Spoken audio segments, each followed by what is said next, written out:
शिवलिङ्गं पङ्कजारशोभितलिङ्गं सञ्जितपावविनाशकलिङ्गं तत्प्रणमामि सदा शिवलिङ्गं देवगणार्चितसेवितलिङ्गं भावये भक्तिविरेवचलिङ्गं दिनकरकोटिकवासरलिङ्गं तत्प्रणमामि सदा शिवलिङ्गम्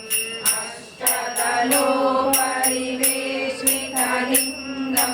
सर्वसमुद्भवतारणलिङ्गम् अष्टदरिद्रविनाशकलिङ्गं तत्प्रणमामि सदा शिवलिङ्गम् सुरगुरुसुरवनपूजितलिङ्गं गौरवनपुष्पसदाशितलिङ्गं परमपदं परमात्मकलिङ्गं तत्प्रणमामि सदा शिवलिङ्गम् इदं पुण्यं यां पठेत् शिवसन्निधौ शिवलोकमाप्नोति शिवेन सह मोदते।